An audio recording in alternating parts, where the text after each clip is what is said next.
Welcome to Courage on the Pitch. North Carolina champions again! Here's Megan O'Keefe. What's up, everyone? Welcome to the brand new soccer podcast, Courage on the Pitch, with me, Megan O'Keefe. I'm so excited to be the host of the show that is totally dedicated to sharing the stories of our local women's professional soccer team, the North Carolina Courage. And for those who are fans, you all know, and those who are not, all know the success that this team has seen, from winning 2 NWSL championships, as well as one as the Western New York Flash, which our guest will remind us of.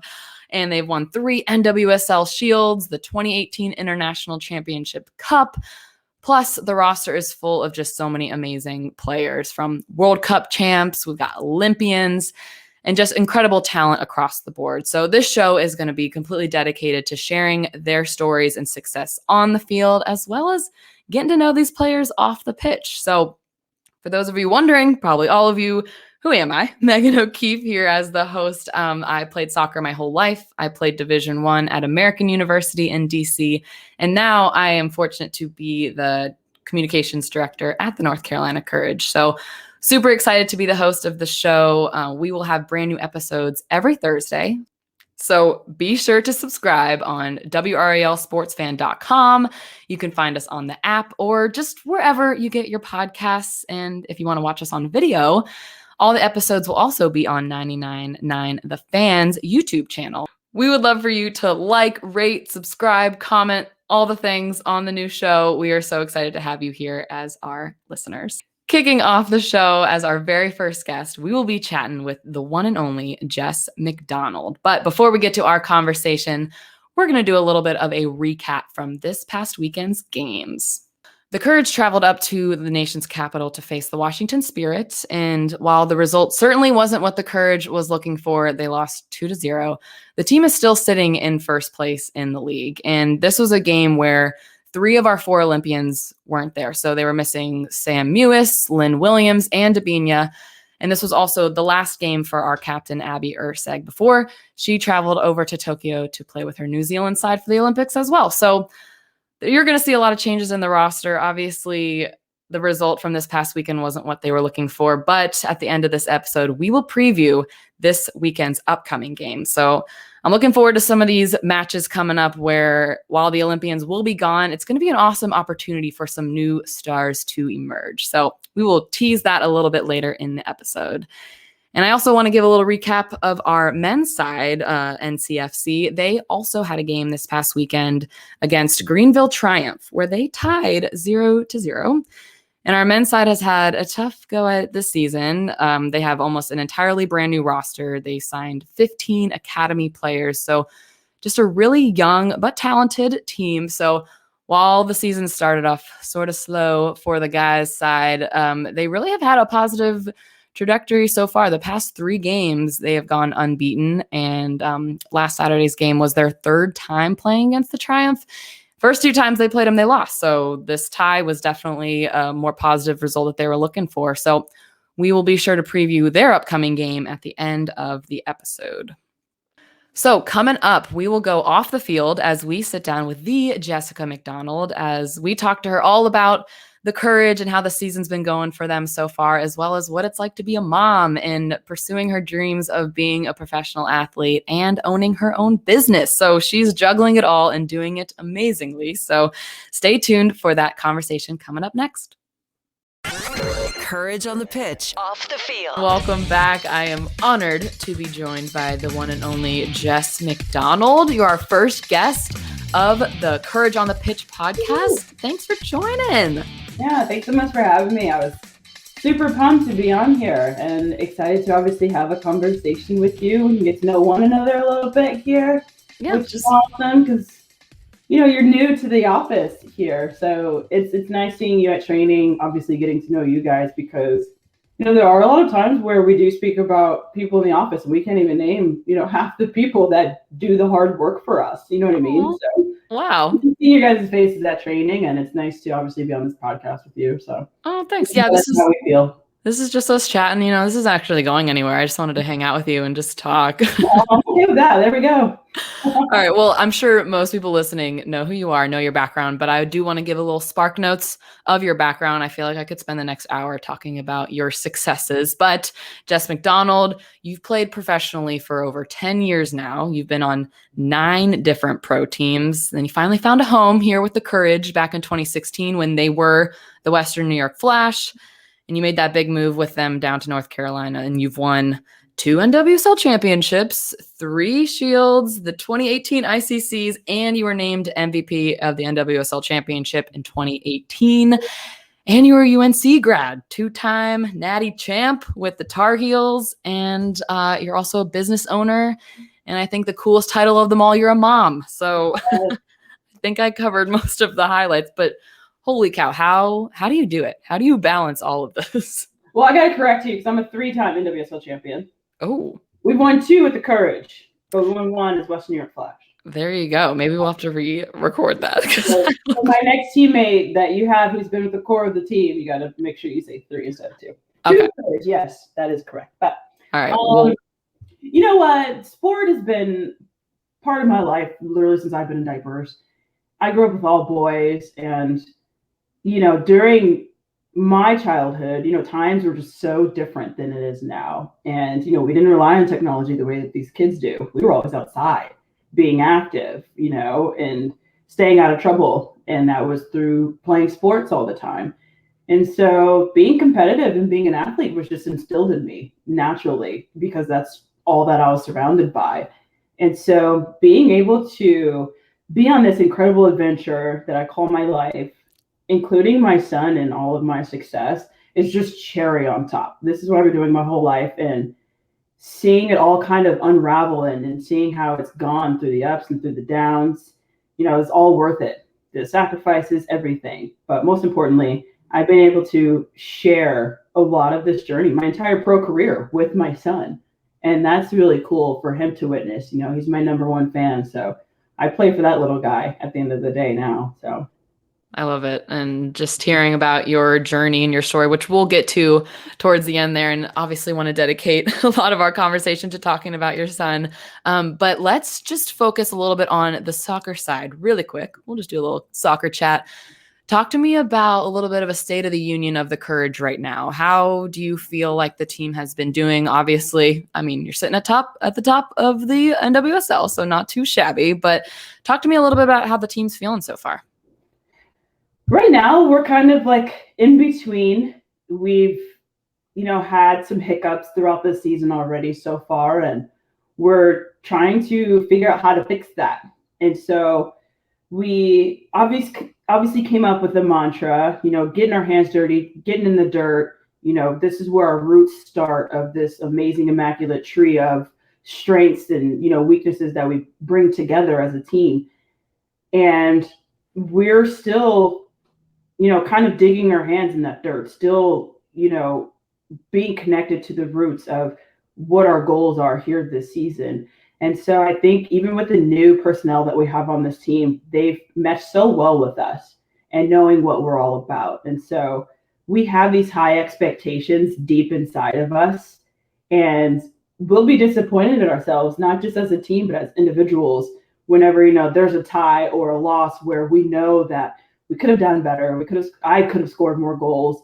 I could have done my job, little things. And so that's kind of where we're at. We're fixing a lot of the mistakes that we've made so far this season, and it'll come together. It has a few games, and then a few games are off, and then, a few games we're back together. So it's all about just finding that balance and more so consistency. But it's, so far it's been an amazing journey. Like you said, we're at the top of the table, which isn't really our main concern at the end of the day. It's all about improving each and every day and going into each game one at a time as well.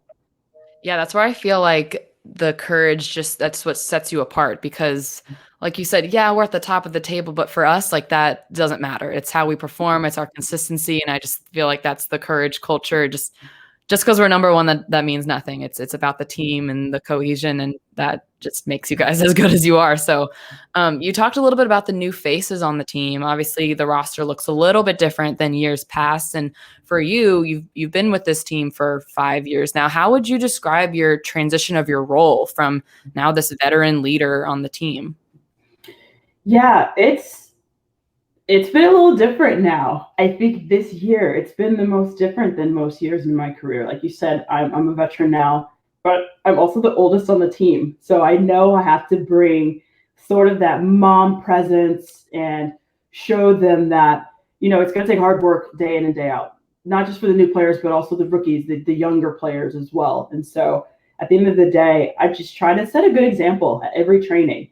Because after a lot of trainings, a lot of my teammates ask me, like, how do you do it? Like, you're about to go home to Jeremiah and, like, your 2 dogs, and you got this, you have that, this, that.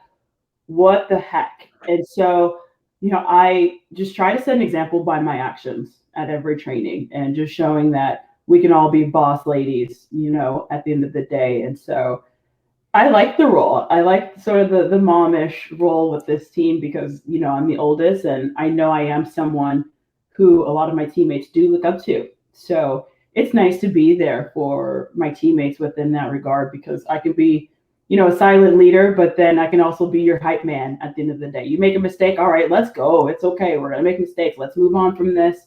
You know what I mean? And just trying to be a little more encouraging this year, more so than I have in the past.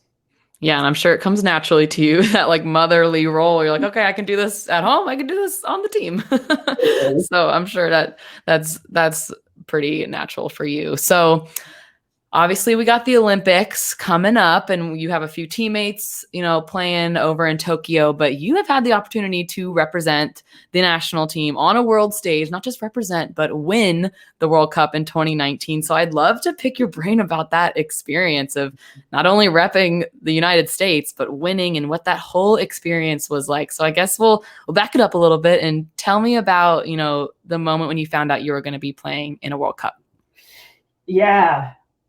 This is the first time I'll be really open about the World Cup. A lot of people do ask me, oh, what's it like, and I'm like, oh, it's really cool. We won, a gold medal. That was kind of my goal and for my dream to come true. So amazing. But that was like one of the hardest times of my entire life. Mm-hmm.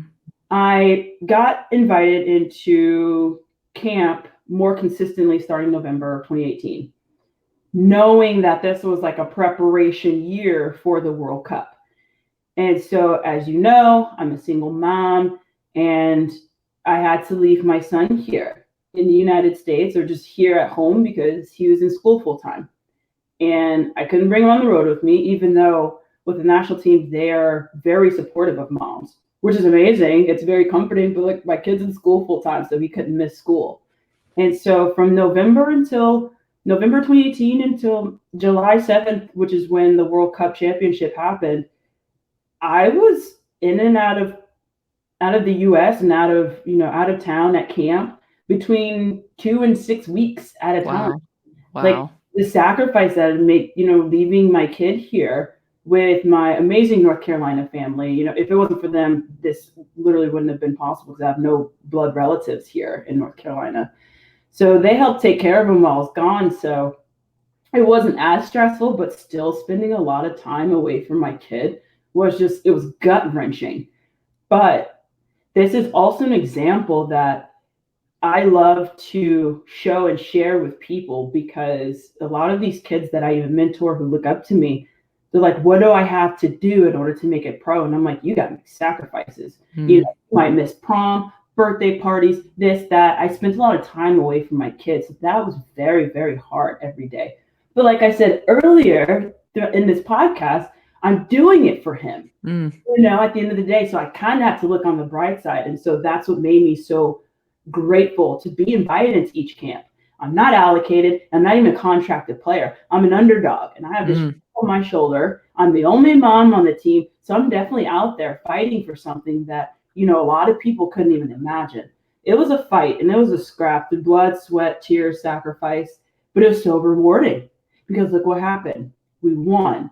I put in the work, and I'm just talking about me as an individual. I put in the work. I made the 23. which is one of the hardest things to do, just to even be invited into camp, but make the 23 as someone who's never consistently been in with the team. You know, I'm the only mom. Like I said, I just saw myself as this underdog going into the World Cup, and then being in the World Cup, just kind of seeing how everything is, was absolutely amazing. You know, overall, the experience at the World Cup in general was absolutely amazing. And then my son finally was able to come to France, and, you know, he spent the majority of the World Cup, you know, in France, and which was amazing to obviously have him there. And it was a lot of work, but it was just so rewarding, and it was just such a relief.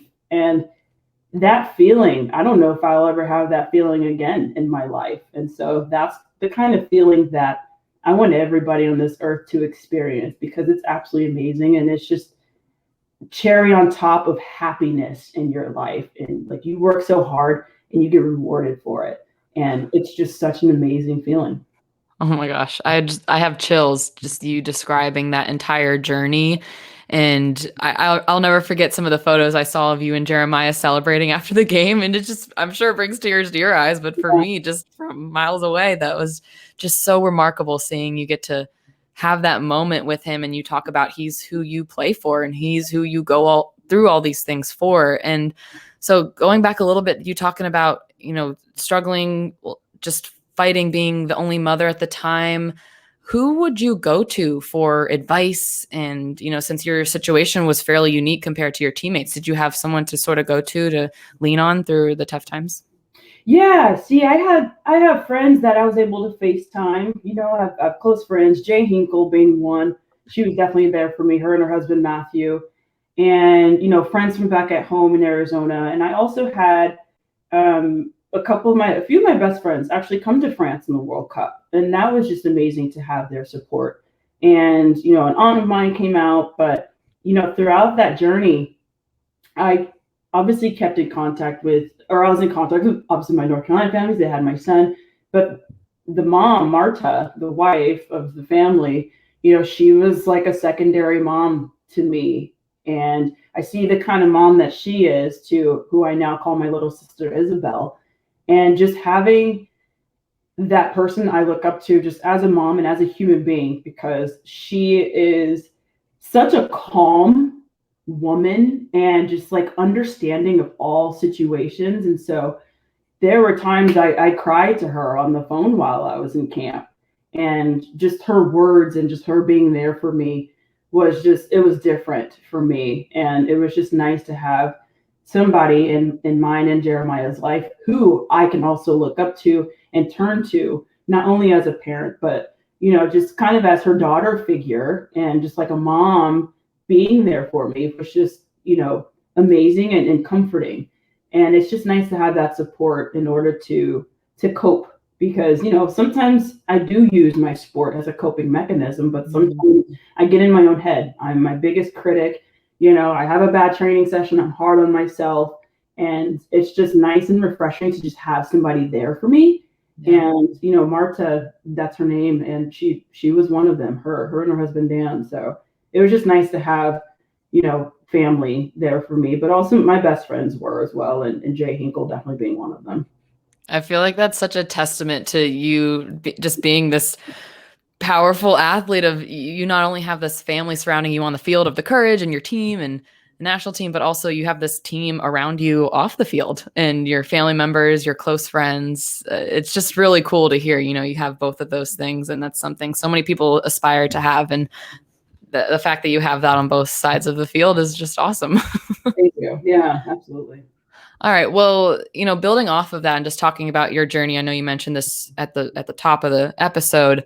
You know, you've been through a lot of ups and downs, injuries, and just switching different teams. I would love to talk about your new business and how sort of your journey as an athlete, up and down, led you to Soccer Resilience and your business and what you stand for there. So tell us a little bit about Soccer Resilience first. Just give us a little background there. Yeah. So Soccer Resilience, we help players, parents, and coaches with mental training, you know, essentially, and how to cope during times where you're making a mistake. How do you bounce back from making a mistake? You know, just little things like that.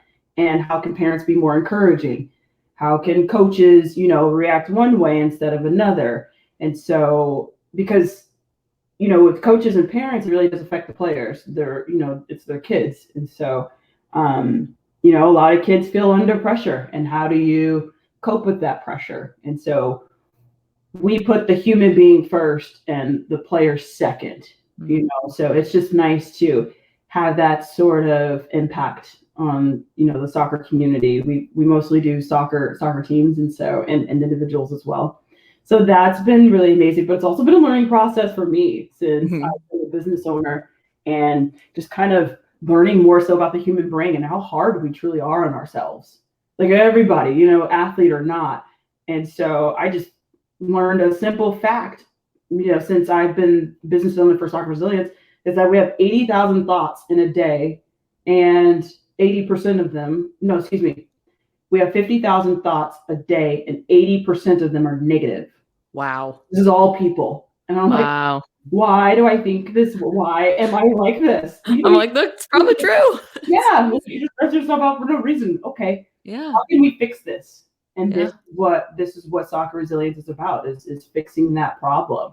And so just brushing out that negativity that we all have in our lives, even for no reason. You wake up in the morning and, you have this negative thought. You're like, oh, it's 8 o'clock. I got to go to work, dragging, Why do I wake up like this? Okay. So I've definitely fixed my approach in life every day now, since I'm 33 years old, and it took me this long to realize how negative of a human being I am. And that's ever since I've been doing a lot of research into helping people with, their mental training, their mental health.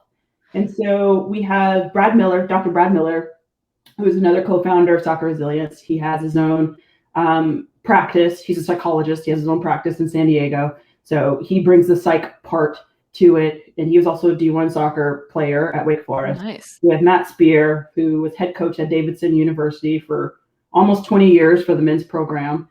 And so it's nice to have that coach perspective, throughout mental training. And we have Wells Thompson, who played in MLS for about 9 years, I believe. And he's an MLS Cup champion. Wow. And now he's retired. And so, he's gone through his ups and downs. So he gives a great life story to everybody. And so do I. I pretty much give them my journey, through injuries, through, mistakes that I make. I give them, my life story. So a lot of these kids, a lot of these parents and coaches, they all relate to everything that we have to say. And it's just been really impactful, and it's been an amazing adventure. So anybody out there listening, you need help with mental training, Soccer Resilience is here for you. So I'm like, help a girl out. I got those negative thoughts. Like, what is my hair doing today? Like, my egg's stuck to my pan. My day is ruined. The struggle's not fake, Megan. I understand. Trust me. It's so real. Oh my gosh. I just think that's so unique too, that you incorporate the parent side of it, because obviously, this not new, but needed conversation about mental health in sports is emerging, and it's so important. And I'm so happy to see the platforms being used, but it's interesting to bring in the parent's perspective, and how not only is your kid's performance affecting you as a parent, but how you as a parent can positively impact your kid. And so I think that's really cool that you guys have that sort of education for the parent side of it. So that's awesome. Yeah. Well, okay. For example, just real quick, if I was that player, I mean, maybe am that person waking up with negative thoughts, what is your initial advice to me? Like, how do I sort of train myself to not be like that? Yeah. So for me, I'm already a morning person. So I've told a lot of the kids, I was like, look, you see the sun is out that morning. That's a day to be thankful. That's a moment to just be thankful. You woke up that morning. There are a lot of people out there who didn't wake up that morning like you did. So just it's like one of those things where you have to see a different perspective in order to, be more grateful. So for me, like, I travel to third world countries and I see how people live. I'm like, oh my gosh, I complain about living in an apartment my entire life. You know what I mean? So I'm like, I need to be like so much more grateful than I should be. And so, or than I should have, or than I have been. And so I just try to give people just different perspectives, on their life. Something as simple as the sun came out today. That's something to simply be thankful for. You wake up and your room is bright. that's amazing. You don't want to be in a dark room. That's depressing. So just even with the little things like some sunlight. And so sunlight definitely changes a lot. So, and that's something a lot of people don't know either. Sun is good for your mental health. So, yes. when the sun's out, you're like, all right, today's gonna be a great day. Let's go. Let me open this window up real quick. Don't mind me. Well, I feel like that's a beautiful way to wrap up our conversation. And your positivity is just so contagious. And I feel more positive than I'm going to take on this day because of all the messages that you had. So I appreciate you sharing your journey and your story. And before we wrap things up, I do have a little game that I would like to play. It's time for red card, yellow card.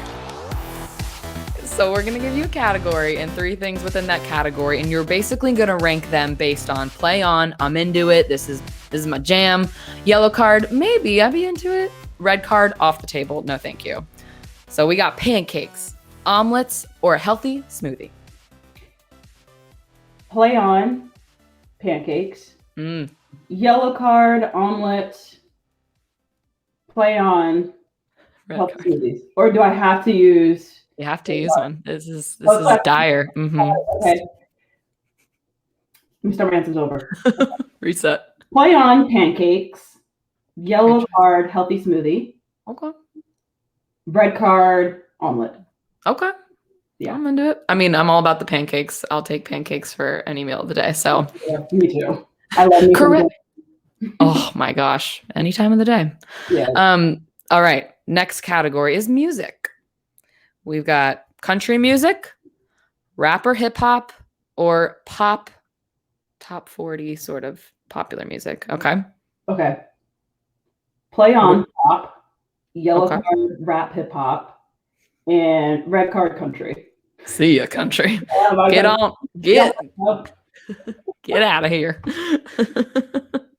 All right. So far, you're correct. Not that they're supposed to be right answers, but I'm into your answers so far. Okay. All right. A couple more categories. We got types of social media for Jess McDonald. We got Instagram. We got TikTok, and we got Twitter. Play on Instagram. Yellow card Twitter. Red card TikTok. Oh, not a TikTok fan, huh? I don't even have TikTok, so I'm definitely not even really close to being a fan. So I commend you because I will do some dangerous deep dives and I'll be like 2 hours later. Gosh, I gotta get off. Yeah, people are like really into TikTok. I'm like, I can't do that to myself. I have stuff to do. I can't be stuck on TikTok like that. I think from everything we've talked about, it totally makes sense. You're slightly busy, just slightly. Yeah. All right. Last 2. Favorite off day activity or just an off day activity, whatever. We got sleeping, working out even more, or a Netflix binge. Play on a Netflix binge. Yellow card, a workout. And red card, what was the other one? Sleeping. Red card, sleeping. Yeah, I don't sleep much on off days, believe it or not. I'm usually doing like recovery stuff, and then I'll catch up on my new show that I've been watching called Working Moms. Oh, Label, it's hilarious. Some alignment there. Yeah. I've been liking that one. Ooh, good plug. We'll have to add that to the list. All right. Yeah. I feel like you're staying very much on brand. Like, I don't have time to sleep. Ain't nobody got time for that. I got stuff to do. All right. Last one is a sport you would play if you weren't playing soccer. Volleyball, basketball, or tennis? Play on basketball, yellow card volleyball, red card tennis. Don't tell Naomi. Oh, I know. I was terrible at tennis. I tried, but basketball is like it goes in that order. How good I was at those sports. Like tennis, I was horrible. I hit it over the net. I go about like 80 feet in the air before it landed. And I'm like, what? Like, how do I strike it down? I don't. I couldn't get it. So I've no advice for you there either. I'm terrible at. I tossed it back aside. I was like, all right, I can't do this. This isn't for me. Oh, All right. Well, we are wrapping up with that game. Again, thank you so much, Jess. And also plug where people can find you, your personal social media, as well as Soccer Resilience. Yeah, you can check us out at Soccer Resilience on Instagram and Soccer Resilient with a T at the end on Twitter, and Soccer Resilient at Soccer Resilience for Facebook as well, or soccerresilience.com. And you can find me, my personal Instagram at jmac1422, and same with my Twitter. It's j_mac1422. Beautiful. All right, everyone, go hit that follow. And thank you so much for joining us. And that is a wrap on our first guest of the show. Thanks, Jess. Thanks for having me, Megan. Coming up on Courage on the Pitch. So the Courage and NCFC both return home this weekend on Saturday, July 17th. The Courage will host the Houston Dash at 7 p.m. So be sure to get your tickets. And if you're not able to make the game, it's all good. You can watch this on Paramount Plus. And then on Sunday, July 18th, NCFC will face off against Toronto FC2. And that will kick off at 6 p.m. And you can also watch that one on ESPN Plus. But before these games kick off this weekend, we've got a really cool event coming up, this mini pitch event through one of the Courage owners, the Busey Foundation, where they are creating this pop-up soccer field that will run through July 15th to August 15th. And it'll be located in City Plaza on Fayetteville Street in downtown Raleigh.